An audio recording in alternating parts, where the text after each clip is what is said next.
Drama की starting में हम हमारी फीमेल लीड जियांग को देखते हैं जो एक स्केल पर खड़ी अपनी हाइट मेजर करवा कर रही होती है। तभी एक आदमी उसको डांटने लगता है और कहता है, अगर मैं तुम्हारे शूज उतरवा कर तुम्हारी हाइट चेक ना करता तो मुझे तो पता ही नहीं चलता कि तुम इतनी ज्यादा शॉर्ट हो। और यहाँ हमें पता चलता है कि जियांग का ये चेकअप उसकी वेडिंग प्रोफाइल बनने के लिए हो रहा था। तभी वो आदमी जियांग को कहता है, इतनी शॉर्ट हाइट के साथ भी तुम्हें इतना ज्यादा डाउरी चाहिए? तुमने 200,000 डाउरी की डिमांड रखी है। कोई पागल ही होगा जो इतनी शॉर्ट लड़की के डाउरी में इतने पैसे देगा। तो वो कहती है, आप ऐसा क्यों बोल रहे हैं? मैं 1.5 मीटर तक टॉल तो हूँ ना। जिस पर वो आदमी उसकी डांटने लगता है और कहता है, ये इनफ नहीं होता, तुम घर में सबसे छोटी हो। मुझे नहीं लगता कोई इतनी छोटी लड़की को अपने साथ रखना चाहेगा। और उसको धक्का देकर वहाँ से चला जाता है। तो जियांग नीचे गिर जाती है और उसको आवाजें देने लगती है, प्लीज मत जाओ, रुक जाओ। लेकिन वो उसकी एक नहीं सुनता तो वो रोने लग जाती है। सीन यहाँ पर चेंज होता है। हम जियांग को देखते हैं और वो आते साथ ही सब पर बहुत ज्यादा गुस्सा करने लग जाती है और अपनी असिस्टेंट को कहती है, जो भी इंटरव्यू के लिए आया है उसको अंदर भेजो। और तभी वहाँ एक ओल्ड मैन किसी को ढूंढता हुआ आ जाते हैं। उसके कपड़ों से पता चल रहा था कि वो किसी हॉस्पिटल से आए हैं। तो याओया उनको देखकर बहुत गुस्सा करने लग जाती है और कहती है, कौन है ये बूढ़ा और यहाँ क्या कर रहा है? इसको बाहर निकालो यहाँ से। और उनके ऊपर स्प्रे करने लगती है, जो देखकर जियांग को बहुत ज्यादा गुस्सा आता है। और वो याओया को कहती है, ये क्या तरीका है ग्रैंडपे से बात करने का? क्या तुम्हें बड़ों से बात करने की तमीज नहीं है? और उनको लेकर वहाँ से चली जाती है और उनसे कहती है, क्या आप ठीक हैं? तो कहते हैं, हाँ मैं एकदम ठीक हूँ। और जियांग को प्यार करते हैं। उनको वो बहुत अच्छी लगी थी क्योंकि उसने उनकी हेल्प की थी। और यहाँ हमें पता चलता है कि वो ओल्ड मैन रियल में उस कंपनी के सीईओ के ग्रैंडपा थे, जो अपने ग्रैंडसन से मिलने के लिए डायरेक्ट हॉस्पिटल से आए थे। तभी जियांग उनको अपनी सीवी पकड़ाती है और कहती है, आपको ठंड लग जाएगी, आप प्लीज मेरा ये कोट पहन लें, अपना ख्याल रखिएगा, मेरा अभी इंटरव्यू है, मुझे जाना होगा। और वहाँ से चली जाती है। लेकिन ग्रैंडपा उसकी सीवी पर उसका नाम देख लेते हैं। और तभी वहाँ पर हमारा मेली जैंग वहाँ पर आता है। लेकिन जैंग और जियांग एक दूसरे को देख नहीं पाते। और तभी ग्रैंडपा जैंग बताता है कि तुमने मुझे झूठ बोला है। और कहते हैं, मुझे नहीं पता, मुझे तुम्हारी वाइफ से मिलना है, नहीं तो मैं अपना ट्रीटमेंट नहीं करवाऊंगा और ऐसे ही हॉस्पिटल से भागकर आ जाऊंगा। तो उनको शांत करवाता है और कहता है कि अच्छा ठीक है, आप गुस्सा मत करें, मैं आपको आपकी डॉटर इन लॉ से जरूर मिलवाऊंगा। जिसके बाद हम जियांग को देखते हैं जो इंटरव्यू के लिए काफी लेट हो गई थी और अपने डॉक्यूमेंट्स लेकर ऑफिस में जाती है और याओया को कहती है कि मैं यहाँ पर इंटरव्यू के लिए आई हूँ। तो याओया उसको देखकर कहती है कि तुम्हें क्या लगता है कि मैं तुम्हें यहाँ पर जॉब पर रख लूंगी? तुम छोटी लड़की, तुम खुद को समझती क्या हो? तुम्हें क्या लगता है कि तुम इतनी छोटी हाइट के साथ इतनी बड़ी कंपनी में जॉब कर सकती हो? और उसकी सीवी उसके सामने की फाड़ कर फेंक देती है। तो जियांग कहती है, क्या मतलब है इस बात का? मेरी हाइट का मेरी जॉब से क्या कनेक्शन है? मुझे पता है मेरे अंदर इतना टैलेंट है कि मैं अपना काम अच्छे से कर सकती हूँ। तो क्या आप लोगों ने इस कंपनी में जिराफ अपॉइंट करने हैं? और तभी वहाँ पर जांग आ जाता है और कहता है, तुम दोनों में से जियांग कौन है? तो याओया उसको देखकर हैरान हो जाती है और कहती है, प्रेसिडेंट आप यहाँ देखिए, ये लड़की मुझसे बदतमीजी कर रही है, यही है जियांग। तो जियांग जांग को कहती है, हेलो मेरा नाम जियांग है, आपको याद है हम लोग पहले मिल चुके हैं। लेकिन तभी याओया जियांग को कहती है कि तुम अपनी बकवास बंद करो, तुम्हारी इतनी हिम्मत जो तुम सीईओ से फ्लर्ट कर रही हो, इस कंपनी में जॉब के सपने देख रही हो, लेकिन सच तो ये है कि तुम यहाँ सामने कबर्ड से एक फाइल तक नहीं निकाल सकती। तो जियांग कहती है, किसने कहा मैं फाइल नहीं निकाल सकती? मैं अभी फाइल निकाल कर दिखाती हूँ। लेकिन कबर्ड तक उसका हाथ ही नहीं जा रहा होता। वो जंप मारकर एक फाइल तक पहुँचने की कोशिश करती है, लेकिन तभी वो फाइल उसके सर पर गिरने लगती है। लेकिन जांग उस फाइल को पकड़ लेता है और कहता है, आज से ये लड़की मेरी सेक्रेटरी है। जो सुनकर याओया उसको कहती है, आप ऐसा कैसे कर सकते हैं? ये लड़की इस काबिल नहीं है कि इसको इतनी बड़ी कंपनी में जॉब कैसे दे सकते हैं? तो वो कहते हैं कि प्रेसिडेंट मैं हूँ या तुमने सुना नहीं, मैंने उसको जॉब दे दी है। तो जियांग भी उसको मुंह जुड़ाने लगती है और कहती है, हाँ तुमने सुना नहीं, मुझे जॉब मिल गई है। तो वो कहती है, लेकिन डिजाइनर डिपार्टमेंट फुल है, उसमें किसी भी पर्सन की कोई जगह नहीं है। तो वो कहता है, शायद तुमने ठीक से सुना नहीं, मैंने इसको डिजाइनर डिपार्टमेंट के लिए ही नहीं किया, मैंने कहा है ये मेरे सेक्रेटरी बनेंगी। जो सुनकर वो चुप हो जाती है, लेकिन मन में उसको बहुत ज्यादा गुस्सा आ रहा होता है। जिसके बाद जैंग अपने असिस्टेंट को कहता है कि मिस जियांग को सारा काम समझा दो और वहाँ से चला जाता है। जिसके बाद असिस्टेंट जियांग को लेकर वहाँ से चला जाता है और याओया जेलस होती रह जाती है। जिसके बाद असिस्टेंट जियांग को लेकर जैंग के ऑफिस आता है और कहता है कि सर के काम ज्यादा मुश्किल नहीं है, बस तुम्हें कुछ चीजों का ख्याल रखना होगा। जिसके बाद वो उसको सब समझाने लगता है और कहता है कि हमारे सीईओ को ओसीडी है, तो तुम्हें ध्यान रखना होगा कि हर चीज नीट एंड क्लीन हो, एसी हमेशा 26 पर ही रहना चाहिए और ये सारी डेटा केबल्स भी ऐसे ही अरेंज रहनी चाहिए, सेम डायरेक्शन में। सारी फाइल्स तुम्हें कलर के हिसाब से अरेंज करनी है। तभी जियांग की नजर एक रेड कलर के एनवेलप पर पड़ती है तो वो उसको उठाकर देखने लगती है और कहती है ये क्या है, जिस पर असिस्टेंट उसके हाथ से वो मैरिज सर्टिफिकेट ले लेता है और कहता है कि ये सीईओ का मैरिज सर्टिफिकेट है और उसको बताने लगता है कि तुम्हें सुबह ठीक 9 बजे ऑफिस आना है, इससे ज्यादा लेट नहीं हो सकती तुम। तभी जियांग की नजर वहाँ पर पड़े एक प्लांट पर पड़ती है तो वो असिस्टेंट को कहती है अगर ये प्लांट इस कॉर्नर में रखा होता तो बहुत अच्छा लगता, और वो उस प्लांट को उठाने लगती है लेकिन उससे वो उठाया नहीं जा रहा होता। तो असिस्टेंट कहता है मैं आपकी हेल्प कर देता हूँ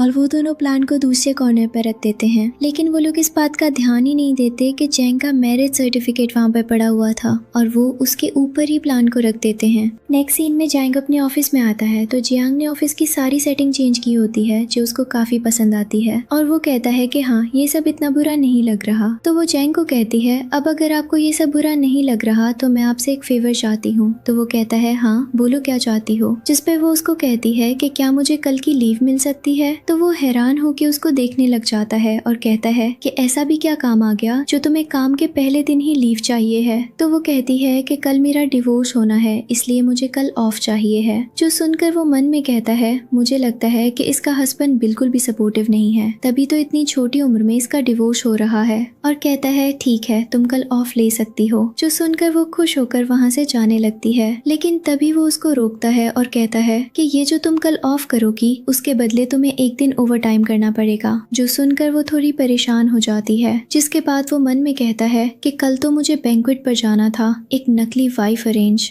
करके जाना था और उसके लिए मुझे इस लड़की की जरूरत थी, लेकिन अब ये तो लीव लेकर जा रही है तो मुझे कोई और अरेंजमेंट करना पड़ेगा। जिसके बाद वो अपनी वाइफ को मैसेज करता है और कहता है कि कल मैं डिवोर्स के लिए नहीं आ सकता क्योंकि कल मुझे कोई इम्पोर्टेंट काम है। और तभी हम देखते हैं कि ये मैसेज जियांग के पास आता है, यानी वही उसकी वाइफ थी, लेकिन उन दोनों को ही ये बात नहीं पता था। जिसके बाद जियांग वो मैसेज देखकर खुश हो जाती है और जियांग को कहती है अब मुझे लीव नहीं चाहिए। तो वो कहता है इतनी जल्दी तुमने अपना फैसला बदल लिया, अच्छा चलो अगर अब कल तुम्हें लीव नहीं चाहिए तो मुझे तुमसे एक फेवर चाहिए। तो वो कहती है हाँ बताइए क्या पेपर सही है आपको मुझसे। तो वो कहता है कि कल ऑफिस के बाद तुम्हें मेरे साथ कहीं चलना होगा। तो वो थोड़ी हैरान होती है लेकिन कहती है ठीक है। दूसरी तरफ हम ग्रैंडपा को देखते हैं जो अपने घर में बैठकर टी एंजॉय कर रहे होते हैं, लेकिन तभी एक सर्वेंट उनके पास आती है और उनको कहती है सर आपने जो कोट मुझे वॉश करने के लिए दिया था उसमें से ये मैरिज सर्टिफिकेट मिला है। तो वो उस मैरिज सर्टिफिकेट को खोल कर देखते हैं और एकदम खुश हो जाते हैं क्योंकि वो कोट जियांग का था और वो गलती से उसमें मैरिज सर्टिफिकेट भूल गई थी। और उस सर्टिफिकेट में जियांग उसको कहती है क्या आप मेरे लिए इतने कपड़े क्यों खरीद रहे हैं, जिस पर वो उसको गुस्से से देखता है और कहता है कि ये सब कपड़े तुम्हारे लिए नहीं बल्कि मेरी वाइफ के लिए हैं क्योंकि उसकी हाइट भी सेम तुम्हारे जितनी ही है। तो ये सुनकर वो बहुत ज्यादा खुश हो जाती है कि चलो शुक्र है कोई तो मेरी हाइट का है, और उसको कहती है अच्छा तो फिर तो आपकी वाइफ बहुत ही ज्यादा क्यूट होगी। जिसके बाद सेल्स गर्ल जियांग को कहती है कि इनके नाप के सारे कपड़े हम किड्स सेक्शन से लेकर आए हैं क्योंकि सारी ड्रेसेस मैडम को बहुत ज्यादा बड़ी है। जो सुनकर जियांग को बहुत ज्यादा गुस्सा आता है और वो कहती है नहीं हम छोटी हाइट के लोगों को बहुत गुस्सा आता है जब कोई हमें बच्चों के कपड़े देता है, हम भी मैक्सी और गाउन पहनना चाहते हैं। जिसके बाद वो जियांग को कहती है मैं आपको कोई डिजाइनर ड्रेस ट्राई करके दिखाती हूँ जो देखकर आपको पता भी चल जाएगा कि आपकी वाइफ पर वो कैसा लगेगा और आप वैसा ही ड्रेस उनकी मेजरमेंट्स में डिजाइन करवा लेना। तो वो कहता है हाँ ठीक है। जिसके बाद वो उसको एक और आइडिया देती है और कहती है क्यों ना आप अपनी और अपनी वाइफ का एक ड्रेस ट्विनिंग मिले, ये देखकर आपकी वाइफ जरूर खुश हो जाएगी। तो उसको ये आइडिया बहुत ज्यादा पसंद आता है और वो कहता है हाँ ठीक है। जिसके बाद हम जियांग को देखते हैं जो ड्रेस ट्राई करके आती है, लेकिन जियांग को वो पसंद नहीं आती। तो वो दूसरा ड्रेस ट्राई करती है जो जियांग को अच्छा लगता है और वो सेल्स गर्ल को कहता है कि ये ड्रेस कस्टमाइज कर दो। तो वो सब जियांग की मेजरमेंट्स लेने लगते हैं। जिसके बाद वो दोनों एक जैसे ड्रेसेस ट्राई करते हैं और दोनों काफी कूल भी लग रहे होते हैं। लेकिन तभी वहाँ जियांग का असिस्टेंट आ जाता है जो ये देखकर हैरान रह जाता है क्योंकि आज से पहले उसने कभी भी जियांग को फॉर्मल ड्रेसेस के अलावा नहीं देखा था और अब जियांग को ऐसे देखकर उसको बहुत हंसी आ रही थी। नेक्स्ट सीन में हम जियांग को देखते हैं जिसका हस्बैंड उसे मिलने आ रहा होता है, तो वो उसके लिए लार्ज स्लीपर्स लेकर आती है और घर के बाहर रख देती है और कहती है मेरा हस्बैंड काफी टॉल है तो जरूर उसको इस साइज की स्लीपर्स ही पूरी आएंगी। तभी जियांग की मॉम उसको आवाज देकर बुलाती है और कहती है तुमने मुझे बताया ही नहीं था कि तुम्हारा हस्बैंड आने वाला है, इस वजह से मैंने ज्यादा खाना नहीं बनाया था और अब मुझे लग रहा है कि ये खाना कम पड़ जाएगा। तो वो कहती है आप फिक्र मत करो मॉम, मैंने बाहर से खाना ऑर्डर कर लिया है। जिसके बाद हम जियांग को देखते हैं जो जियांग का दरवाजा बजाता है। दूसरी तरफ हम जियांग को देखते हैं जो दरवाजा खोलती है तो सामने डिलीवरी बॉय खड़ा होता है जिससे वो खाना जियांग उसको गुस्से से देखने लगता है, लेकिन तभी वो हंसने लगता है और कहता है क्या हो सकता है, मैं गलत भी हूँ, आप मेरी बातों पर ज्यादा ध्यान मत देना, चलिए हम लोग मैडम से मिलने चलते हैं। लेकिन तब तक जांग का मूड बहुत बुरी तरीके से ऑफ हो चुका होता है और वो दरवाजा बिना बताए ही वहाँ से चला जाता है और वो जो सारे गिफ्ट उसने जियांग के लिए खरीदे थे वो सब डस्टबिन में फेंकने लगता है। तभी वहाँ पर जियांग आ जाती है जो कचरा फेंकने आई थी और जांग को कहती है आप यहाँ पर क्या कर रहे हैं, लेकिन वो उसके बाद कोई जवाब नहीं देता और वो सारे गिफ्ट उसको दे देता है और कहता है कि ये सब तुम रख लो। तो वो बहुत हैरान होती है और मन में कहती है क्या इतना रिच पर्सन यहाँ ऐसी लो स्टैंडर्ड जगह पर क्या कर रहा है। और तभी उसको याद आता है कि उसका हस्बैंड अभी तक नहीं आया तो वो उसको कॉल करने लगती है। दूसरी तरफ जांग के पास जियांग की कॉल जाती है तो वो उसको कट कर देता है और जियांग यानी अपनी वाइफ को ब्लॉक कर देता है। तो जियांग को ये बात बहुत ज्यादा अजीब लगती है। नेक्स्ट डे जियांग ऑफिस आती है तो देखती है कि जियांग के ऑफिस में बहुत सारी ड्रिंक्स की बॉटल्स पड़ी होती हैं और 3 लोग खड़े ड्रिंक कर रहे होते हैं। तो वो कहती है यहाँ पर ये सब कुछ क्या हो रहा है, जिस पर जियांग का असिस्टेंट उसको कहता है कि आज प्रेसिडेंट बहुत ज्यादा दुखी हैं, लेकिन वो ड्रिंक नहीं कर सकते क्योंकि उनको अल्कोहल से एलर्जी है, इसलिए उन्होंने 3 पीपल हायर किए हैं जो उनके बिहाफ पर ड्रिंक करेंगे। तो जियांग कहती है कि इन लोगों को हायर करने की क्या जरूरत थी, आप मुझे बोल देते मैं आपके बिहाफ ड्रिंक कर लेती, मेरी ड्रिंकिंग कैपेसिटी बहुत अच्छी है। तो वो आदमी जो ड्रिंक कर रहे होते हैं वो जियांग का मजाक उड़ाने लग जाते हैं और कहते हैं यू लिटिल गर्ल कुछ भी मत बोलो, तुम्हारी जितनी भी अच्छी कैपेसिटी हो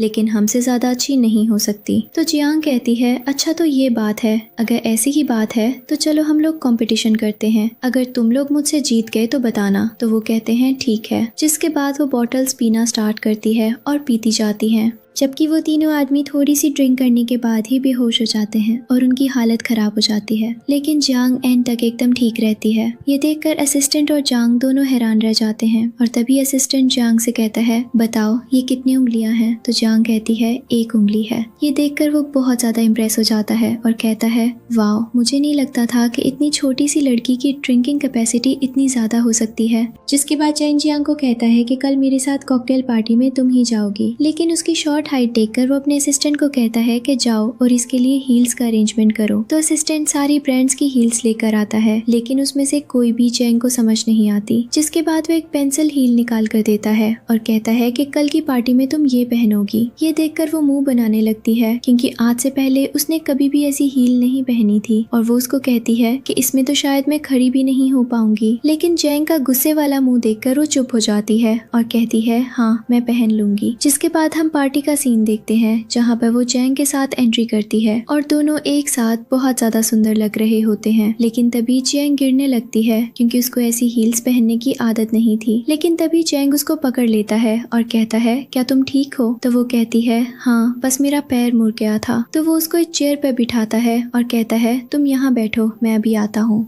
जिसके बाद वो वहाँ बैठकर अपनी हील्स उतार देती है क्योंकि उससे उसके पैर बहुत ज्यादा दुख रहे होते हैं। ये देखकर वहाँ खड़े बहुत सारे लोग उसका मजाक उड़ाने लगते हैं और उसके पास आ जाते हैं और कहते हैं क्या तुम जैंग की वाइफ हो, हमने कभी नहीं सोचा था कि उसकी वाइफ ऐसी होगी, और उसका मजाक उड़ाने लगते हैं। और तभी उनमें से एक आदमी जिसका नाम जी होता है वो जियांग को कहता है वैसे तुम्हें पता है हमारी सर्कल में तुम जैसी लड़की को क्या कहते हैं, हमारी सर्कल में तुम जैसी लड़की सिर्फ एक खेलने का सामान है और कुछ भी नहीं, अगर तुम मुझे कुछ कर दो तो मैं तुम्हें बहुत बड़ा रिवॉर्ड दूंगा। और उसके क्लोज आकर उसको टच करने लगता है, लेकिन तभी जियां उसको खुद से दूर करती है और कहती है अपनी बकवास बंद करो और मुझे टच मत करना, नहीं तो मुझसे बुरा कोई नहीं होगा। और तुम्हारी हिम्मत कैसे हुई मुझे ये सब बोलने की, मैं किसी के लिए कोई खेलने की चीज नहीं हूँ, समझे। ये सब सुनकर उस आदमी को जियां पर बहुत ज्यादा गुस्सा आता है और वो जियां को कहता है तुम्हारी हिम्मत हो, और उसको थप्पड़ मारने लगता है। लेकिन तभी वहाँ पर जांग आ जाता है, उसका हाथ पकड़कर मरोड़ देता है और कहता है तुम्हारी हिम्मत कैसे हुई इस पर हाथ उठाने की। जिसके बाद वो जियांग के पैरों में स्लीपर पहनाता है तो देखकर वो बहुत ज्यादा हैरान हो जाती है और कहती है क्या तुम मेरे लिए स्लीपर लेने गए थे? तो वो कहता है हाँ। जिसके बाद जी जियांग को कहता है तुमने आज जो ये सब ड्रामा किया है इसकी वजह से मैं वो प्रोजेक्ट कैंसिल कर दूंगा जो हमारी कंपनी के बीच हुआ था, लेकिन अगर तुम ये सब ड्रिंक जो यहाँ पर पड़ी है वो पी लो तो मैं इस प्रोजेक्ट के बारे में सोच सकता हूँ। और वो ऐसा जानबूझकर कह रहा था क्योंकि उसको पता था कि चांग को अल्कोहल से एलर्जी है और वो ड्रिंक नहीं कर सकता। तभी चांग कहती है चांग ड्रिंक करे, ये सब कुछ मेरी वजह से हुआ है इसलिए उसकी जगह मैं ड्रिंक करूंगी। जो देखकर वो हंसने लगता है और कहता है कि छोटी सी लड़की की कितनी कैपेसिटी होगी, मुझे तो लगता है कि ये एक पैक के बाद ही गिर जाएगी। और सब लोग उसको फोर्स करते हैं और कहते हैं कि हाँ ये सही रहेगा, तुम जांग की जगह चांग को ही ड्रिंक करने दो, इससे तुम्हारे जीतने के चांसेस ज्यादा हो जाएंगे। तो वो कहता है कि ठीक है। तभी चांग जियांग को कहता है पागल मत बनो, इतनी सारी ड्रिंक्स तुम नहीं पी सकती। तो वो कहती है कुछ नहीं होता, मुझ पे भरोसा रखो। जिसके बाद चांग कहता है तुम 1.5 मीटर की लड़की कितना ही पी लोगी, और हंसने लगता है। जो सुनकर चांग को बहुत ज्यादा गुस्सा आता है और वो कहती है कि आज के बाद तुम कभी भी किसी को चैलेंज नहीं करोगे। जिसके बाद वो टेबल के ऊपर चढ़कर सारी ड्रिंक्स पीने लगती है जो देखकर सब लोग हैरान रह जाते हैं। जिसके बाद चांग जियांग को बाहर लेकर जाता है तो वो ड्रंक होने की वजह से अजीब अजीब हरकतें कर रही होती है और चांग के क्लोज आकर उसको किस करने ही वाली होती है कि वो उसको खुद से दूर कर देता है। तो जियांग अपने हस्बैंड को कॉल मिलाती है, लेकिन तभी चैंग के पास असिस्टेंट की कॉल आ जाती है और वो उससे बात करने लग जाता है। तो जियांग को अपने हस्बैंड का नंबर बिजी शो होता है जो देखकर वो गुस्से से कहती है पता नहीं क्या प्रॉब्लम है मेरे हस्बैंड को, ये कभी भी कॉल नहीं उठाता। जो सुनकर चैंग मन में कहता है लगता है इसका हस्बैंड इसका बिल्कुल भी ख्याल नहीं रखता, और जियांग को कहता है चलो मैं तुम्हें घर छोड़ देता हूँ। जिसके बाद वो जियांग को कार में बैठाता है और उसकी सीट बेल्ट बंद करने लगता है, लेकिन वो बार बार उसके क्लोज आने की कोशिश कर रही होती है और वो उसको खुद से दूर कर रहा होता है। तो जियांग कहती है तुम हैंडसम होने का गलत फायदा उठा रहे हो, बस एक बार मुझे रिच होने दो, तुम्हारे जैसे 10 हैंडसम लड़के मैं अपने पास रखूंगी, देखना तुम। तो वो एक रस्सी लेकर उसको बांध देता है, जिस पर जियांग उसे सॉरी कहने लगती है और कहती है आई प्रॉमिस मैं आपका एडवांटेज लेने की कोशिश नहीं करूंगी, प्लीज प्लीज मुझे खोल दो। लेकिन जियांग को कहता है नहीं, जब तक तुम्हारा नशा पूरी तरह नहीं उतर जाता मैं तुम्हें नहीं खोलूंगा। और ऐसे ही वो दोनों कार में बैठे रहते हैं, लेकिन जियांग को नहीं खोलता और ऐसे ही सुबह हो जाती है। तभी जियांग कहती है अब तो मेरे हाथ खोल दे, सुबह हो गई है। तो वो उसको गौर से देखता है और जब उसको यकीन हो जाता है कि वो नशे में नहीं है तो वो उसको खोल देता है। जिसके बाद हम ऑफिस का सीन देखते हैं जिसमें जांग और जियांग दोनों ही बहुत ज्यादा नींद में होते हैं क्योंकि दोनों ही कल पूरी रात नहीं सोए थे। और तभी असिस्टेंट वहाँ पर आता है जो जांग और जियांग को देखकर थोड़ा हैरान होता है और कहता है क्या आप दोनों कल रात सोए नहीं? तुम दोनों की आंखें बिल्कुल पांडा जैसी हो रही हैं। तो वो दोनों बहुत ज़्यादा नर्वस हो जाते हैं और एक साथ कहते हैं कि नहीं हमने कुछ नहीं किया। तो असिस्टेंट कहता है मैंने कब बोला कि तुम लोगों ने कुछ किया है, मैंने तो सिर्फ पूछा है क्या तुम लोग सोए नहीं, तुम लोग इतने नर्वस क्यों हो रहे हो? तो जांग असिस्टेंट को कहता है कि तुम इतने सवाल जवाब क्यों कर रहे हो, मुझे बताओ तुम यहाँ पर किस काम से आए हो? तो वो कहता है हाँ मैं तो भूल ही गया था कि मैं यहाँ पर किस काम से आ रहा हूँ, मैं आपसे बात करने आया था कि आपकी वाइफ से वैसे भी लड़ाई हुई है तो क्यों ना आप इस बात को ही वजह बनाकर उनको डाइवोर्स दे दें। तो वो कहता है ठीक है मुझे तुम्हारी ये बात समझ में आ गई है, और जांग को कहता है कि तुम यहाँ से जाओ, मैं अपनी वाइफ से कांटेक्ट कर लूँ। तो वो वहाँ से जाने लगती है। तो जांग अपनी वाइफ को मैसेज करता है और कहता है कि नेक्स्ट वीक मुझे तुमसे डाइवोर्स लेना है। और तभी जांग के फोन पे भी मैसेज आता है तो देखकर उसको बहुत गुस्सा आता है और वो गुस्से में अपने हस्बैंड को ओके लिख देती है। और ये सब कुछ असिस्टेंट भी देख रहा होता है और बहुत ज्यादा हैरान हो रहा होता है क्योंकि जिस टाइम जांग ने अपनी वाइफ को मैसेज सेंड किया उसी टाइम जांग को मैसेज रिसीव हुआ था, जो देखकर वो कुछ समझ नहीं पा रहा था। इसके बाद जांग घर जाती है जहाँ पर उसकी मॉम की तबीयत बहुत ज्यादा खराब हो रही थी। तो वो उनको मेडिसिन खिलाती है और उनके लिए बहुत ज्यादा परेशान हो जाती है। तो उसकी मॉम कहती हैं कि मेरी फिक्र मत करो, मैं आपकी हूँ। तभी उसकी नजर टेबल में पड़े इनविटेशन पर पड़ती है और वो अपनी मॉम से पूछती है कि ये इनविटेशन कहाँ से आया है। तो वो कहती हैं कि तुम्हारे डैड ने भेजा है, उनकी बर्थडे पार्टी है पर वो चाहते हैं कि तुम वहाँ पर जाओ। तो वो कहती है नहीं, मुझे उनसे कोई रिश्ता नहीं रखना। जिसपे उसकी मॉम उसको समझाने लगती है और कहती है कि पहले मेरा और तुम्हारे डैड का डिवोर्स हो गया है, लेकिन वो अभी तुम्हारे डैड है और मुझे लगता है कि तुम्हें जाना चाहिए, क्योंकि वैसे भी मैं तो बीमार रहती हूँ। अगर मुझे कुछ हो गया तो मेरे पास तुम्हारे डैड ही तुम्हारी फैमिली है, तो तुम प्लीज वहाँ चली जाओ। तो जियांग अपनी मॉम को कहती है कि आप ऐसी फालतू बातें मत किया करें और रोना बंद करें, ठीक है? आपके कहने पर मैं चली जाती हूँ। नेक्स्ट सीन में वो अपने डैड की बर्थडे पे जाती है और उनके लिए गिफ्ट लेकर जाती है, लेकिन जैसे ही वो एंटर होती है तो उसके डैड उसको एक बूढ़े से आदमी से मिलवाते हैं और कहते हैं कि तुम्हारा हस्बैंड है। जो सुनकर वो एकदम शॉक हो जाती है और कहती है क्या बकवास है ये, मैं तो यहाँ पर आपकी बर्थडे पार्टी पर आई हूँ, ना कि इसलिए कि आप मुझे सोल्ड आउट कर दें। तो वो कहते हैं तुम्हें बात करने की तमीज नहीं है, आज नहीं तो कल मैंने तुम्हारी शादी तो करनी ही थी ना, तो इस लड़के में क्या कमी है? जो सुनकर जियांग कहती है आपको ये किस एंगल से लड़का लग रहा है? मुझे तो ये कहीं से भी लड़का नहीं लग रहा है, ये तो आपसे भी ज्यादा उम्र का आदमी है। जिस पर उसके डैड उसको कहते हैं तुम बहुत डिसरिस्पेक्टफुल लड़की हो, तुम्हें पता है ये कितने रिच है, तुम्हें ऐसा हस्बैंड कहीं भी नहीं मिलने वाला। तो वो उसको देख कर कहती है हाँ आपने सच कहा, ऐसा तो कहीं भी नहीं मिलेगा, अजीब सा। तो उसके डैड उसको कहते हैं कि तमीज से बात करो, ये तुम्हारे हस्बैंड है। और तभी वो आदमी भी कहने लगता है कोई बात नहीं, मुझे जियांग की बातों का बिल्कुल भी बुरा नहीं लगा, ये बस हाइट में छोटी है लेकिन यंग तो है ना, इसलिए मुझे इसकी कोई बात भी बुरी नहीं लग रही। और जियांग के डैड को कहता है क्यों ना आज ही हम दोनों मैरिज सर्टिफिकेट ले आए जाकर। तो वो कहते हैं हाँ ठीक है, और जिया को जबरदस्ती वहाँ से लेकर जाने लगते हैं। लेकिन तभी जिया उनसे अपना हाथ छुड़वाती है और कहती है क्या मैं ही शादी नहीं कर सकती, क्योंकि मैं ऑलरेडी मैरिड हूँ। जो सुनकर उसके डैड एकदम शॉक हो जाते हैं और कहते हैं कि तुमने शादी कब की, तुम जरूर झूठ बोल रही हो। तो वो कहती है नहीं, मैं झूठ नहीं बोल रही, मैं एकदम सच बोल रही हूँ, आपको मेरी बात का यकीन नहीं तो ना करें। और तभी वो आदमी बोलता है कि अगर तुम सच बोल रही हो तो अभी अपने हस्बैंड को यहाँ पर बुलाओ, उसके फादर इन लॉ का बर्थडे है, उसको तो यहाँ पर आना चाहिए था, तो वो क्यों नहीं आया। तो उसके डैड कहते हैं हाँ अगर तुमने अपने हस्बैंड को यहाँ पर बुला लिया तो मैं समझूंगा कि सच में तुमने शादी की हुई है। तो वो मन में कहती है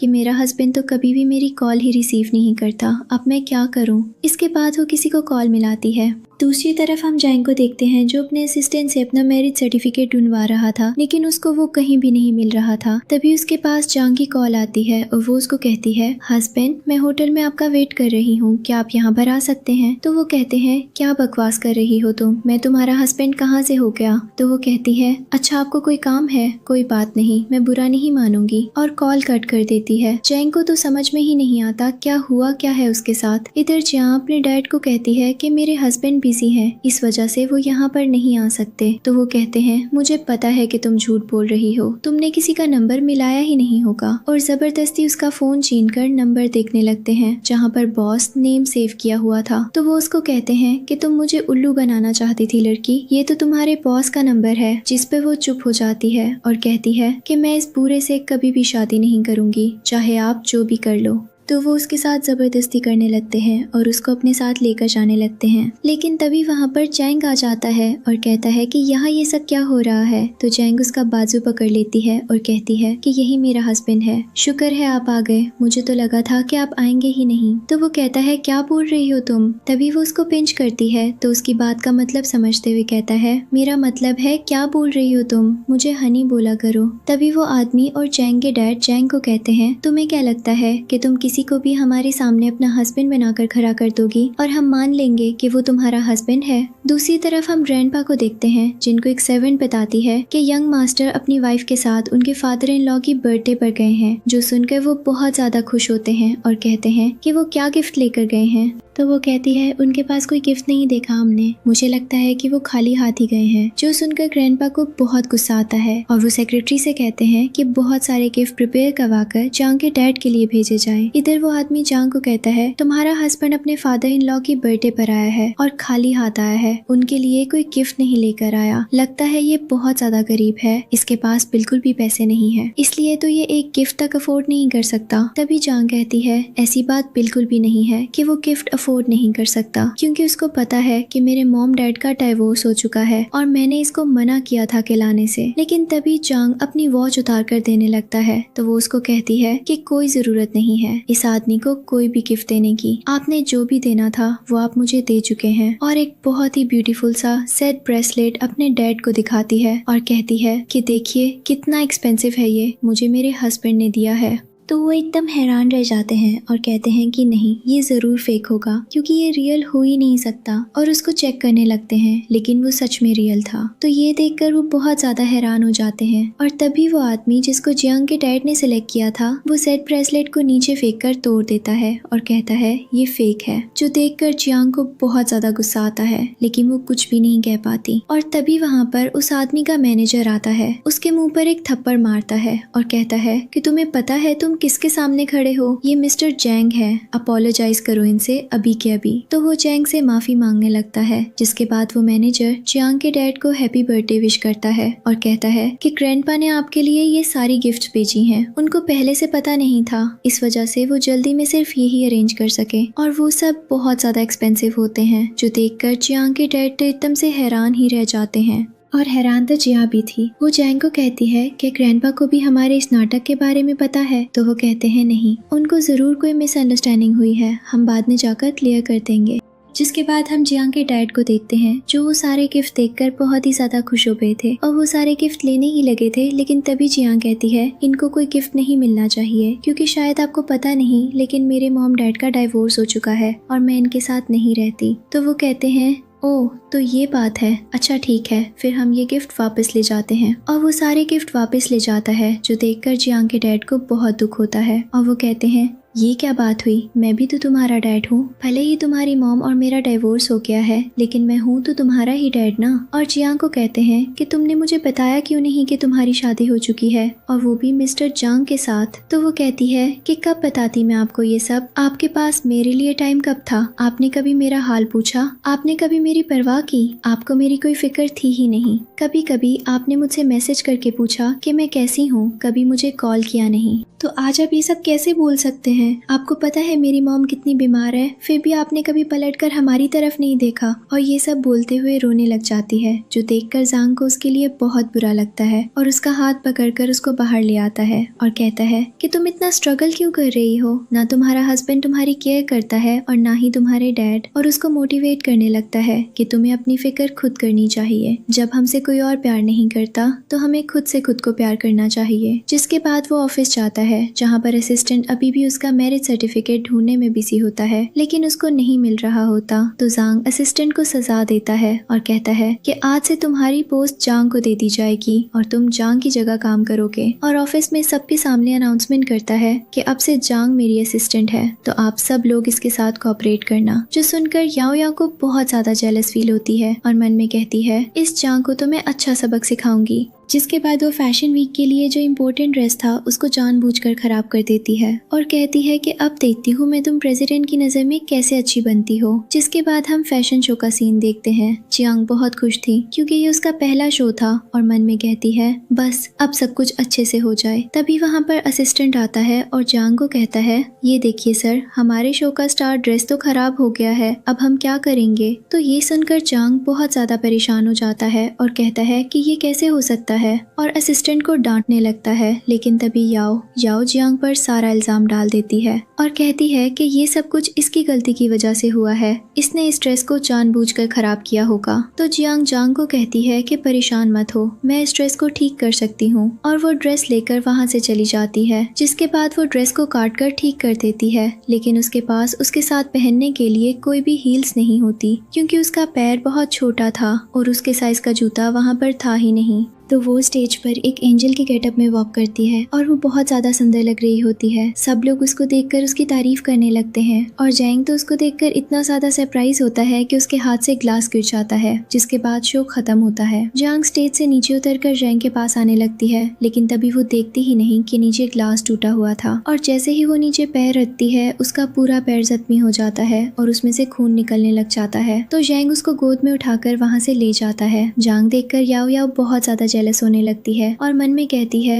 ये क्या हो गया, मेरा तो पूरा प्लान ही फ्लॉप हो गया। क्योंकि उसको तो लगा था कि इस सब के बाद चैंग जियांग को जॉब से ही निकाल देगा, लेकिन ऐसा कुछ भी नहीं हुआ। जिसके बाद हम जियांग को देखते हैं जिसको चैंग डांट रहा होता है और कहता है कि तुम देखकर नहीं चल सकती थी। तो वो कहती है मैं आपको बताने के लिए इतनी एक्साइटेड थी कि मैंने ध्यान ही नहीं दिया नीचे कांच टूटे हुए हैं। जिसके बाद वो उसके पैर पर पट्टी करता है, जो देखकर वो मन में कहती है कि इतना बड़ा सीईओ मेरे पैर की बैंडेज कर रहा है, मैं इसे हमेशा ही खरूस समझती थी, ये तो बहुत काइंड है। नेक्स्ट डे जब जिया ऑफिस आती है तो अब उसका पैर पहले से बहुत ज्यादा बेहतर था, लेकिन अभी भी उसके पैर पर बैंडेज बंधी हुई थी और उसे चला भी नहीं जा रहा था ठीक से। वो शूज पहन कर आई थी, लेकिन याओ उसको झूठ बोलकर हील्स देती है और कहती है कि ऊपर कॉन्फ्रेंस रूम में मीटिंग हो रही है और सर ने बोला है कि उसने सब लड़कियां हील्स पहनकर ही आएंगी। तो जिया मन में कहती है कि जॉब की खातिर अगर मुझे ये दर्द बर्दाश्त करना पड़े तो कोई बात नहीं, और यही सोचकर वो हील पहन लेती है। लेकिन तभी याओ उसको कहती है कि अब तुम सीढ़ियों से ऊपर जाओ क्योंकि लिफ्ट खराब है। तो वो बहुत मुश्किल से सीढ़ियों से ऊपर जाती है, जिससे उसके पैर से बहुत सारा खून निकलने लग जाता है। लेकिन जैसे ही वो ऊपर जाती है तो वहाँ पर कोई भी नहीं होता और ना ही कोई मीटिंग हो रही होती है।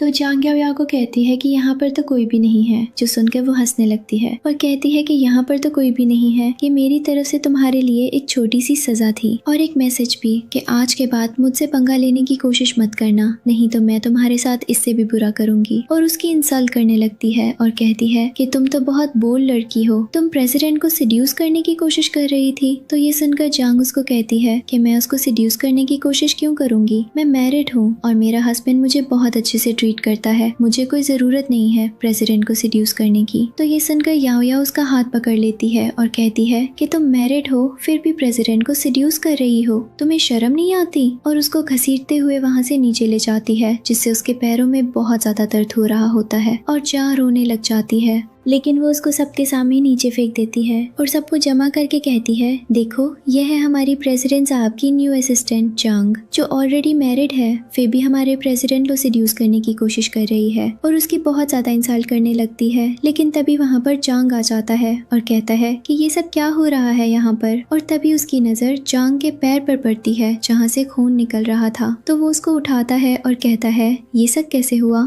तो जांग उसको सब कुछ बता देती है और कहती है मुझे तो लगता है कि कल फैशन शो में ड्रेस के साथ जो सब हुआ उसमें भी याओ का ही हाथ है। जिसके बाद जांग सीसीटीवी फुटेज को रिपेयर करती है और सबको दिखाती है, जिसमें साफ साफ दिखाई दे रहा था कि ये सब कुछ याओ ने ही किया है। जिसके बाद जांग उन सबको पनिशमेंट देता है और कहता है कि अब तुम लोगों की 1 महीने की सैलरी कट होगी। जो सुनकर जांग को उस पर बहुत ज्यादा गुस्सा आता है और वो उससे लड़ाई करने के लिए उसके ऑफिस में जाती है लेकिन तभी वो उसके लिए एक इलेक्ट्रिक व्हील चेयर अरेंज कर देता है। तो वो ये देखकर बहुत ज्यादा खुश हो जाती है और लड़ाई किए बिना ही वापस आ जाती है। जिसके बाद याओ और उसकी एक फ्रेंड जियांग से रिवेंज लेने के लिए जानबूझकर उसको एक जगह काम के बहाने भेज देती है, जहाँ एक रूम में एक आदमी उसका वेट कर रहा होता है। जैसे ही जियांग वहाँ पर जाती है तो वो उसको रूम के अंदर लेकर जाता है और उसके साथ जबरदस्ती करने लगता है। दूसरी तरफ चांग जियांग को कॉल कर रहा होता है, लेकिन उसकी कॉल उठ नहीं रही होती, जो देखकर वो बहुत ज्यादा परेशान हो जाता है और ऑफिस में उसको ढूंढने लगता है, लेकिन वो कहीं भी नहीं होती। तो तभी वो उसके डेस्क पर लिखा हुआ नोट पढ़ लेता है और भागकर उस होटल में जाता है जहाँ पर जियांग गई थी। और तभी उसको एक रूम के बाहर जियांग की व्हीलचेयर पड़ी हुई दिखाई देती है। तो वो उस रूम के दरवाजे को तोड़कर अंदर जाता है, जहाँ वो आदमी जियांग के साथ जबरदस्ती कर रहा होता है। तो वो उसको जियांग से दूर करता है और उस आदमी को बहुत ज्यादा मारने लगता है। जिसके बाद वो जियांग से पूछता है कि तुम ठीक हो ना, और अपना कोट उतारकर उसको पहना देता है। जिसके बाद वो ऑफिस में जाकर याओ और उसकी दोस्त को वार्न करता है और कहता है अगर आज के बाद दोबारा तुमने ऐसी कोई हरकत करने की कोशिश की तो मैं तुम्हें माफ नहीं करूंगा, बल्कि तुम्हें जॉब से निकाल दूंगा और ये तुम लोगों के लिए लास्ट वार्निंग है। जिसके बाद वो वहाँ से चला जाता है, लेकिन फिर भी याओ और उसकी दोस्त बात नहीं मानते और वो जियांग को तंग करने के लिए इतना ज्यादा ओवरलोड वर्क देते हैं कि वो काम करते करते थक जाती है और बेहोश हो जाती है। तो जैंग उसको हॉस्पिटल लेकर जाता है और उसके पास ही रहता है, उसका बहुत ख्याल रखता है और उसको कहता है कि मैं तुम्हें 1 दिन की छुट्टी दे रहा हूँ ताकि तुम रेस्ट कर सको। तो ये सुनकर वो एकदम खुश हो जाती है और कहती है मुझे बास्केटबॉल खेलना बहुत पसंद है, तो चलो हम बास्केटबॉल खेलने चलते हैं। जिसके बाद वो दोनों बास्केटबॉल खेलने जाते हैं, लेकिन वहाँ पर सारे लड़के जियांग को स्टूडेंट समझ रहे होते हैं और एक दूसरे से लड़ने लगते हैं और कहते हैं कि हम जियांग को बास्केटबॉल सिखाएंगे। लेकिन तभी वहाँ पर जैंग आ जाता है और उन लड़कों के साथ फुटबॉल खेलने लगता है और उन सबको हरा देता है, जो देखकर जैंग बहुत ज्यादा खुश हो जाती है। जिसके बाद वो जैंग से कहता है चलो आओ मैं तुम्हें गोल करना सिखाऊं, लेकिन वो कहती है कि नहीं रहने दो, मैं खुद ही सीख लूंगी। तो वो दूर बैठकर उसको देखने लगता है, लेकिन उससे एक भी बॉल गोल में नहीं जा रही होती। तो ये देखकर वो जैंग के पास आ जाता है और उसको गोद में उठाकर गोल करवा देता है, जिसके बाद जैंग बहुत ज्यादा खुश हो जाती है। और तभी दूर एक कपल बैठा हुआ उन दोनों को देख रहा होता है और लड़की कहती है इनकी जोड़ी कितनी क्यूट है ना, दोनों का हाइट डिफरेंस कितना है, लेकिन फिर भी एक दूसरे के साथ कितने अच्छे लग रहे हैं। जो सुनकर जैंग ब्लश करने लग जाती है और वहाँ से भाग जाती है। जिसके बाद वो घर पर आती है तो उसकी मॉम उसको देखकर कहती है तो क्या हुआ है, तुम्हारा फेस इतना रेड क्यों हो रहा है। तो वो बहाना बना देती है और कहती है कि मैं काम करके इतना ज्यादा थक गई थी कि मुझे आज हॉस्पिटल में एडमिट होना पड़ा, इसी वजह से मेरा फेस ऐसा हो रहा होगा।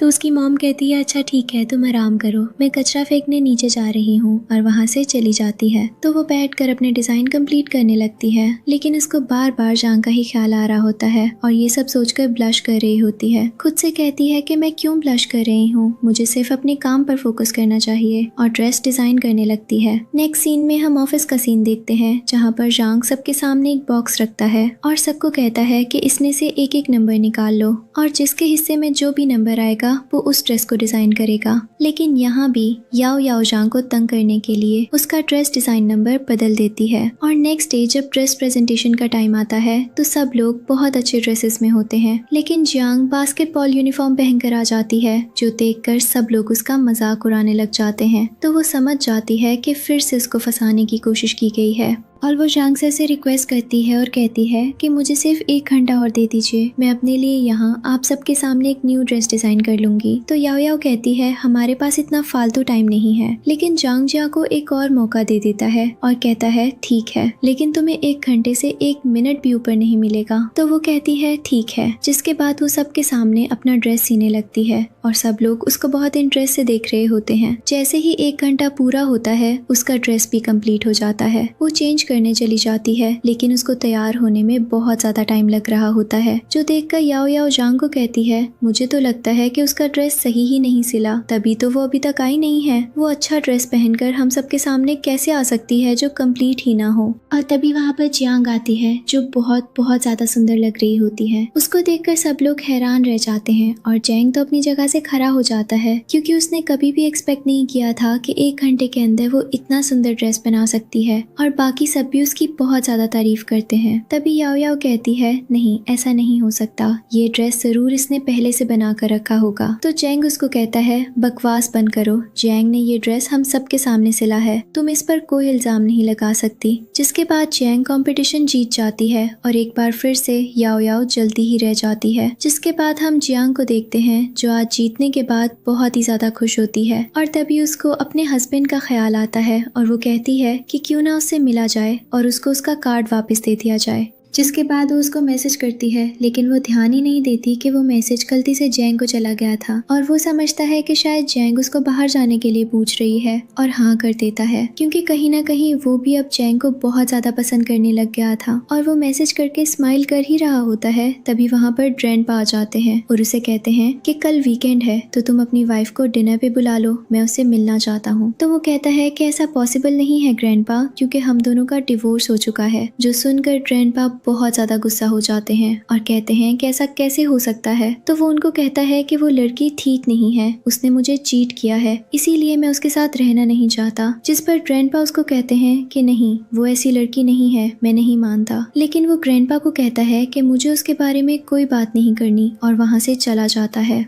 दूसरी तरफ हम जियांग को देखते हैं तो वो बहुत अच्छे तरीके से रेडी हो रही होती है। तभी उसकी मॉम उसके पास आती है और उसको कहती है कि तुम इतने अच्छे से तैयार हो गई हो, मुझे लगता है तुम अपने हस्बैंड से मिलने जा रही हो। तो वो कहती है हाँ, और अपनी मॉम को अपनी है जहाँ पर वो बैग करके खड़ा होता है। तो वो उसके पास जाती है और ब्लश करते हुए उसे हस्बैंड कहकर बुलाती है। तो वो उसकी तरफ मुंह करता है तो जियांग उसको देखकर बहुत हैरान हो जाती है और कहती है कि आप यहाँ पर क्या कर रहे हो। तो वो कहता है तुम मुझे देखकर इतनी हैरान क्यों हो रही हो, तुमने ही तो मुझे बुलाया है। और तभी उसको रियलाइज होता है कि उसने अपने हस्बैंड की जगह गलती से जियांग को मैसेज कर दिया था, और जियांग का मूड भी ये जानकर खराब हो जाता है। और वो जिया से कहता है कि तो तुम अपने हस्बैंड के लिए इतना तैयार होकर आई थी तो फिर तो मुझे यहाँ से जाना चाहिए। तो वो मन में कहती है कि लगता है इसको बुरा लग गया और जेंग का हाथ पकड़कर उसको कहती है कि क्या आप मेरे साथ घूमना चाहेंगे, जो सुनकर वो खुश हो जाता है। जिसके बाद वो उसको अपने साथ लेकर एक रेस्टोरेंट में जाती है जहाँ पे उन दोनों के सामने 2 बड़े बड़े बोल नूडल्स के रखे जाते हैं, जिनको देखकर जेंग तो बहुत ज्यादा हैरान हो जाता है। उसको तो समझ ही नहीं आ रहा होता कि ये हो क्या रहा है। तभी जिया उसको कहती है कि देखो ये नूडल्स सबसे पहले जो खत्म करेगा ना वो जीत जाएगा। तो वो कहता है इसमें कौन सा फन है, तुम तो कह रही थी कि हम दोनों एक साथ मिलकर फन करेंगे, ये तुम्हारा फन है। तो वो कहती है हाँ ना। और तभी टाइम स्टार्ट होता है और वो नूडल्स खाना शुरू कर देती है और तब जेंग भी नूडल्स टेस्ट करता है जो उसको बहुत यमी लगते हैं और वो भी खाने लग जाता है। लेकिन जिया तो सिर्फ 8 मिनट में पूरा बोल खत्म कर देती है, जो देखकर सब लोग हैरान रह जाते हैं और उसके लिए क्लैपिंग करने लगते हैं।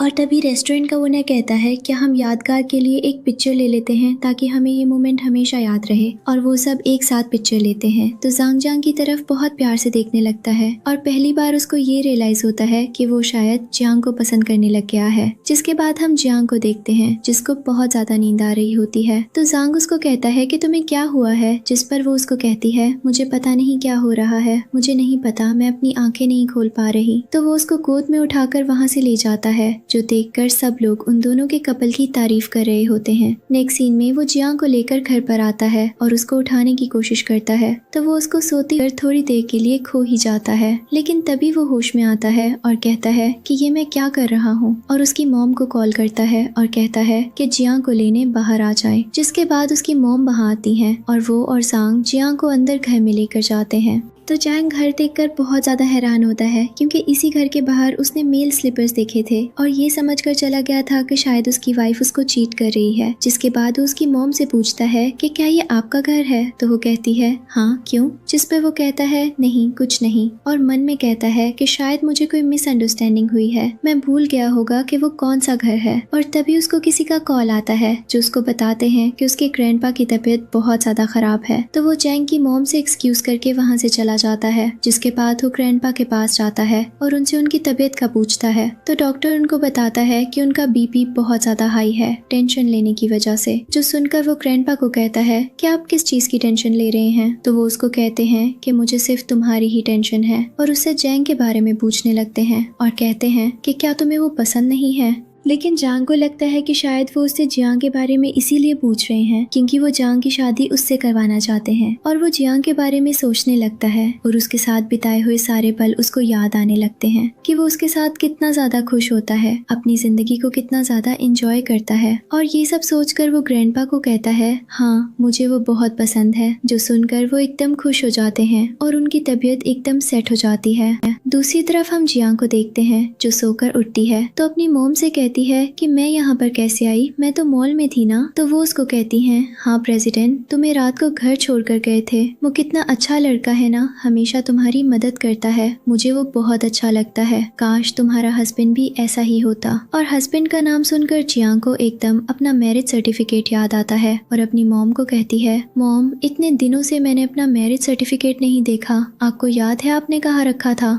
तो उसकी मॉम ढूंढने लग जाती है और कहती है कि लास्ट टाइम मैंने तुम्हारे कोट की पॉकेट में ही रखा था, लेकिन उनको वो वहाँ से नहीं मिलता। तो जियांग कहती है छोड़ो क्या जरूरत है अब उसकी। और तभी उसको उसके हस्बैंड का मैसेज आता है जो उसको डिवोर्स के लिए कहता है। तो वो कहती है ठीक है मैं अभी आ रही हूँ, और अपना कोट पहनकर वहाँ से चली जाती है। जिसके बाद वो मैरिज रजिस्टर ऑफिस जाती है, लेकिन वहाँ पे पहले से ही सांग होता है, जिसको देखकर जियांग उसको कहती है कि तुम यहाँ पर क्या कर रहे हो। तो वो कहते हैं कि मैं यहाँ पर अपनी वाइफ का वेट कर रहा हूँ। जिस पर वो उससे पूछती है कि तुम यहाँ पर क्या कर रही हो। तो वो कहती है कि मैं भी यहाँ पर अपने हस्बैंड का वेट कर रही हूँ। और वो दोनों एक साथ खड़े होकर एक दूसरे का ही वेट करने लगते हैं। दूसरी तरफ हम ग्रैंडपा को देखते हैं जो काफी खुश थे। तभी उनकी एक सर्वेंट जो उनकी जासूस भी थी उनको बताती है कि आज सर और मैडम डिवोर्स के लिए एक साथ मैरिज रजिस्टर ऑफिस गए हैं। जो सुनकर वो बहुत ज्यादा शॉक हो जाते हैं और बेहोश हो जाते हैं। इधर हम जैंग को देखते हैं जो अपनी वाइफ का वेट कर रहा था था तभी उसको घर से कॉल आती है और उसको बताया जाता है कि उसके ग्रैंडपा की तबीयत बहुत ज्यादा खराब है, तो वो वहाँ से भाग जाता है। तो चैंग उसको आवाज देती रह जाती है और मन में कहती है कि पता नहीं क्या हुआ है जो ये ऐसे चला गया है। जिसके बाद चैंग ग्रैंडपा के पास हॉस्पिटल में आता है जहाँ वो अभी बेहोश पड़े हुए थे और डॉक्टर से पूछता है कि ग्रैंडपा को क्या हुआ है। तो डॉक्टर उसको कहता है इनको सिर्फ ये बताया गया था कि तुम डिवोर्स के लिए मैरिज रजिस्टर ऑफिस गए हो। और फिर ये सुनकर वो सदमे से बेहोश हो गए और तभी ग्रैंडपा बेहोशी में ही बोलने लगते हैं, प्लीज उस लड़की को मत छोड़ना,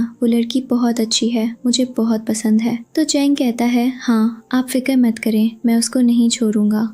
इधर हम जैंग को देखते हैं जो कब से अपने हस्बैंड का वेट कर रही थी लेकिन वो आ ही नहीं रहा था। तो वो उसको कॉल करती है जो जैंग उठाता है और उसको कहता है कि जल्दी से हॉस्पिटल आ जाओ। तो वो बहुत हैरान होती है और कहती है कि मैंने तो अपने हस्बैंड को कॉल की थी, ये जैंग को कैसे लग गई। लेकिन फिर वो सोचती है कि शायद उसने गलत नंबर सेव कर लिया होगा और ग्रैंडपा से मिलने हॉस्पिटल जाती है जहाँ पर वो जैंग को देखकर बहुत ज्यादा खुश होते हैं और कहते हैं क्या मुझे माफ कर दो, मुझे पता है मेरे ग्रैंडसन ने तुम्हें बहुत तंग किया है। तो वो ये सब बातें सुनकर हैरान हो जाती है। तभी जैंग उसके कान में कहता है कि ग्रैंडपा के दिमाग की हालत अभी ठीक नहीं है, वो जो भी बात बोल रहे हैं उनकी बात मान जाओ और हाँ बोल दो। तो वो कहती है ठीक है। जिसके बाद वो ग्रैंडपा की हर बात पर हाँ जी कहती रहती है। जिसके बाद ग्रैंडपा उन दोनों को कहते हैं कि अब तुम दोनों जाओ और जाकर एक दूसरे से बात करो, मैं कुछ देर आराम करना चाहता हूँ। तो वो दोनों ग्रैंडपा को छोड़कर बाहर चले जाते हैं। जिसके बाद जैन जियांग को मैसेज करता है और कहता है आई एम रियली सॉरी, आज मैं नहीं आ पाऊंगा क्योंकि मेरे ग्रैंडपा की तबीयत बहुत ज्यादा खराब है। जो सुनकर वो बहुत हैरान होती है और कहती है कि ऐसा कैसे हो सकता है कि इसके ग्रैंडफादर और जैंग के ग्रैंडफादर दोनों की तबीयत एक साथ खराब हो जाए। लेकिन वो इसको भी कोइंसिडेंस समझकर इग्नोर कर देती है। और तभी जैंग उसको कहते हैं कि तुम्हारा हस्बैंड आज क्यों नहीं आया। तो वो कहती है उसको कुछ काम है। जिस पर वो उसको कहता है क्या बहुत ही इर्रिस्पॉन्सिबल हस्बैंड है तुम्हारा, उसको बिल्कुल भी तुम्हारी फिक्र नहीं है। तो जैंग टॉपिक चेंज करने के लिए कहती है कि ग्रैंडपा जो अभी कहा वो याद है ना आपको, आपने मेरा प्रमोशन करना है। तो वो कहता है हाँ याद है। जिसके बाद वो ऑफिस में जाकर सबके सामने अनाउंस करता है और कहता है कि लास्ट टाइम फैशन शो पे जैंग ने बहुत अच्छा परफॉर्म किया था, इसलिए उसकी प्रमोशन करके उसको डिजाइनिंग डायरेक्टर बनाया जा रहा है। जो सुनकर याओ याओ को बहुत ज्यादा गुस्सा आता है और वो कहती है कि इस न्यू इंटर्न को आप कैसे डायरेक्टर बना सकते हैं, वो पोजीशन मेरी है। और जानबूझकर जैंग को बहुत मुश्किल प्रोजेक्ट देती है लेकिन जैंग उस प्रोजेक्ट को भी अच्छे से कर लेती है। और तभी जैंग के असिस्टेंट को उसका मैरिज सर्टिफिकेट भी मिल जाता है। जैंग उसको खोलकर देखता है तो उसमें जियांग की पिक्चर देखकर हैरान रह जाता है और असिस्टेंट भी बहुत ज्यादा शॉक्ड हो जाता है और कहता है कि ओह तो जियांग ही मिसेस जैंग है, ये तो बहुत ही ज्यादा अच्छी बात है। और जैंग को कॉन्ग्रेचुलेशंस कहता है तो वो भी स्माइल करने लगता है और भागकर जियांग के पास जाता है और सबके सामने उसको गले लगा लेता है। जो देखकर वो बहुत ज्यादा हैरान होती है और मन में कहती है कैसे, क्या हो गया, और उससे दूर होती है और कहती है ये आप क्या कर रहे हैं। तो जैंग मन में कहता है शायद उसको नहीं पता कि मैं ही इसका हस्बैंड हूँ और उसको कहता है मैं तो बस तुम्हें अप्रिशिएट करना चाहता था, मुझे तुम पर बहुत प्राउड है, यू आर अ जीनियस। और उसकी इतनी सारी तारीफ कर देता है। जो सुनकर वो भी मन में सोच रही होती है कि इसको एकदम से क्या हो गया है जो ये मेरी इतनी ज्यादा तारीफ कर रहा है। और ये सब सुनकर याओ याओ को बहुत ज्यादा गुस्सा आता है और वो एक बार फिर से जियांग को फंसाने के लिए एक प्लान करती है। लेकिन इस बार उसने उसके डैड को ही उसके अगेंस्ट यूज करने का प्लान किया था।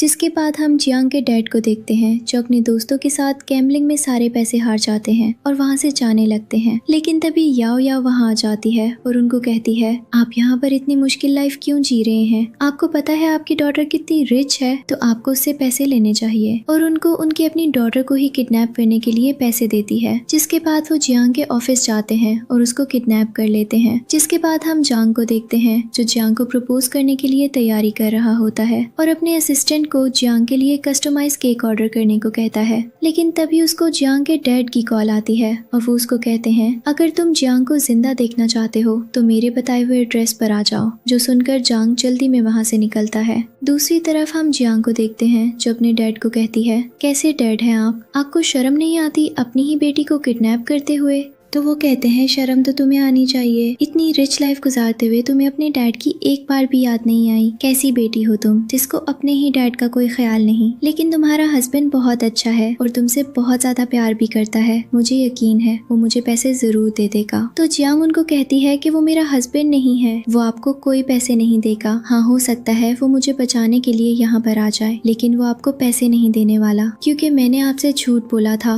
वो मेरा हस्बैंड नहीं है। इसलिए आप मुझे छोड़ दो और मुझे घर जाने दो। लेकिन वो उसको वहाँ से नहीं जाने देते और कहते हैं जब तक जांग नहीं आ जाता। और तभी वहाँ पर जांग भी आ जाता है, लेकिन उसको देखते ही जियांग के डैड जियांग के गले पर चाकू रख देते हैं और कहते हैं कि अगर तुम आगे बढ़े तो मैं इसको मार दूंगा। जो देखकर वो वहीं अपनी जगह पर रुक जाता है। और तभी असिस्टेंट जियांग के डैड को कहता है तुम्हें शर्म नहीं आती, ये तुम्हारी अपनी बायोलॉजिकल डॉटर है और तुम इसी को मारना चाहते हो। लेकिन वो उसकी बातों पर बिल्कुल भी ध्यान नहीं देते और कहते हैं मुझे बातों में उलझाने की कोशिश मत करो, मुझे पैसे दो। और तभी जियांग जांग को कहती है कोई जरूरत नहीं है इनको पैसे देने की, एक पैसा भी मत देना इनको। लेकिन जांग असिस्टेंट को इशारा करता है तो वो पैसों से भरा हुआ एक बैग जियांग के डैड को दिखाता है, जो लेने के लिए वो जियांग को छोड़कर आगे बढ़ते हैं। और तभी वो लोग उनको मार कर नीचे गिरा देते हैं और जियांग को बचा लेते हैं, जिसके बाद वो माफी मांगने लगते हैं और जियांग से कहते हैं मैं तुम्हारा फादर इन लॉ हूँ, प्लीज मुझे माफ कर दो, मुझसे गलती हो गई। लेकिन जांग उनको कहता है तुम खुद को फादर इन लॉ कैसे हो, तुम तो बाप कहलाने के लायक भी नहीं हो, तुम अपनी ही बेटी को मारना चाहते थे, तुमसे घटिया इंसान मैंने आज तक नहीं देखा। और जियांग भी रोने लगती है और कहती है अब तुम मुझसे पैसे मांगने आए हो, जब मैं और मेरी मॉम एक एक पैसे के लिए तरस रहे थे तब तुम कहाँ थे, जब हम लोग रो रहे थे, लोगों के आगे भीख मांग रहे थे, तब तुम कहाँ थे। और तभी असिस्टेंट उसको एक टूल देता है और कहता है मारो इससे अपने डैड को, क्योंकि ये तुम्हारे डैड कहलाने के काबिल ही नहीं है। और वो मारने भी लगती है लेकिन फिर रुक जाती है और कहती है आज से मेरा आपसे कोई भी रिश्ता नहीं है, ना मैं आपकी बेटी और ना ही आप मेरे डैड, तो प्लीज आज के बाद मुझसे कोई कांटेक्ट करने की कोशिश मत करिएगा। जिसके बाद वो रोते हुए कार में आकर बैठ जाती है तो जैंग उसके पास आता है और उसके आंसू साफ करता है और कहता है मुझे पता है तुम बहुत ज्यादा स्ट्रॉन्ग हो, लेकिन इन सब चीजों में तुम अपना बर्थडे तो भूल ही गई, आज तुम्हारा बर्थडे है। तो वो कहती है तो तुम्हें कैसे पता, जिस पर वो स्माइल करता है और कहता है कि अभी तो तुम्हारे लिए एक सरप्राइज भी है। और उसको उसके घर लेकर जाता है जहाँ पर उसकी मॉम और ग्रैंडपा केक लेकर उसका वेट कर रहे थे। और जैसे ही वो अंदर जाती है तो सब लोग उसको बर्थडे विश करते हैं, जो देखकर वो बहुत ज्यादा इमोशनल हो जाती है और सबको थैंक यू कहती है। और तभी उसकी मॉम उसको बताती है कि आज जैंग ने स्पेशली उसके लिए कुकिंग की है। जिसके बाद वो सब लोग खाना खाते हैं और जियांग बहुत ज्यादा खुश होती है क्योंकि वो भी अब जांग को पसंद करने लग गई थी। नेक्स्ट सीन में जियांग जांग के ऑफिस में उसका फेवरेट प्लांट रखने जाती है, लेकिन तभी उसकी नजर उन गिफ्ट्स पर पड़ती है जो उसने अपनी वाइफ के लिए प्रिपेयर किए हुए थे, जो देखकर उसका दिल टूट जाता है। और वो मन में कहती है कि मैं क्या सोच रही थी कि जांग मुझे पसंद करता है, लेकिन ये सब देखकर तो लग रहा है कि वो अपनी वाइफ से बहुत ज्यादा प्यार करता है और उन दोनों का बहुत अच्छा रिलेशनशिप है, तो मुझे उन दोनों के बीच में नहीं आना चाहिए। और मन में फैसला करती है कि वो आज ही रिजाइन दे देगी। जिसके बाद वो लेटर लिखती है और जांग को दे देती है, जो देखकर वो बहुत ज्यादा हैरान होता है और कहता है कि क्या मुझसे कोई गलती हो गई, लेकिन वो उसको कोई जवाब नहीं देती और वहाँ से चली जाती है। जिसके बाद ऑफिस में बैठी अपना काम कर रही होती है।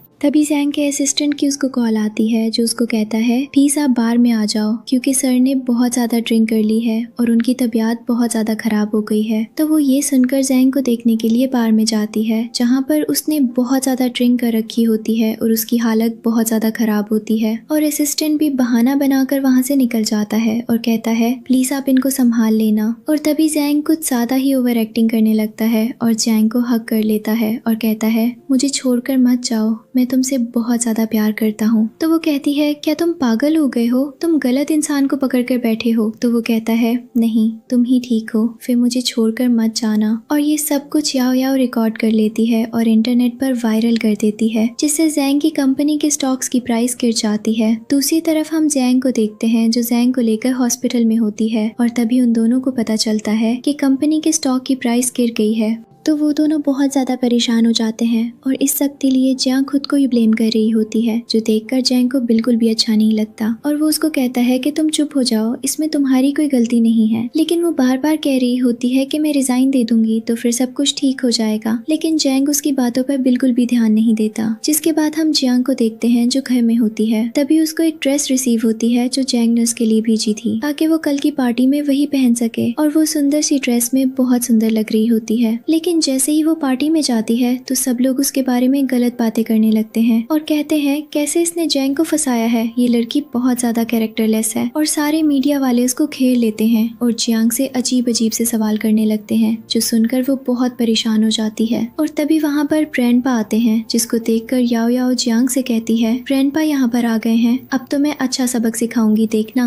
लेकिन ग्रैंडपा वहाँ आकर जियांग को डिफेंड करते हैं और कहते हैं कि तुम लोगों की हिम्मत कैसे हुई मेरी डॉटर इन लॉ को तंग करने की, जो सुनकर सब लोग हैरान हो जाते हैं। और तभी चांग जियांग को कहता है कि यही तुम्हारा सरप्राइज है और उसकी तरफ देखकर स्माइल करता है। तो जियांग शॉक्ड होकर पूछती है क्या सच में तुम मेरे हस्बैंड हो? तो वो कहता है हाँ, जिस पर वो मुझसे सॉरी कहती है और कहती है मुझे तुम्हारी शक्ल याद नहीं थी और मैंने मैरिज सर्टिफिकेट खोलकर भी नहीं देखा। और तभी ग्रैंडपा उनका मैरिज सर्टिफिकेट मीडिया में दिखाते हैं और कहते हैं जो न्यूज वायरल हुई है उसमें कोई बुरी बात नहीं है, ये दोनों लीगली कपल है। जो सुनने के बाद याओ याओ का मुंह तो देखने वाला था। जिसके बाद चांग जियांग को वो सारे गिफ्ट देता है जो उसने अपनी वाइफ के लिए लिए थे, जो देखकर वो खुद खुश होती है और कहती है ये तो वही गिफ्ट है ना जो ऑफिस में पड़े हुए थे, मुझे लगा कि ये आपने अपनी वाइफ के लिए लिए हैं। तो वो हंसता है और कहता है अपनी वाइफ के लिए ही लिए हैं और तुम इन गिफ्ट को देखकर ही रिजाइन दे रही थी ना? तो वो कहती है हाँ। और तभी जांग जियांग से कहता है हमारा कॉन्ट्रैक्ट खत्म होने वाला है क्योंकि हमारी मैरिज को 1 साल हो चुका है। जो सुनकर वो बहुत ज्यादा सैड हो जाती है कि शायद अब जांग उसे डिवोर्स की बात करेगा, लेकिन वो सबके सामने प्रपोज कर देता है और कहता है मैं तुम्हें बहुत पसंद करता हूँ, इसलिए मैं चाहता हूँ कि हम इस कॉन्ट्रैक्ट को रिन्यू कर दें। जो सुनकर वो बहुत ज्यादा खुश हो जाती है। जिसके बाद वो सबके सामने अपनी छोटी सी और प्यारी सी वाइफ को इंट्रोड्यूस करवाता है और स्माइल करता है। और इसके साथ ही हमारी एक क्यूट लव स्टोरी की हैप्पी एंडिंग हो जाती है। Keep liking and sharing.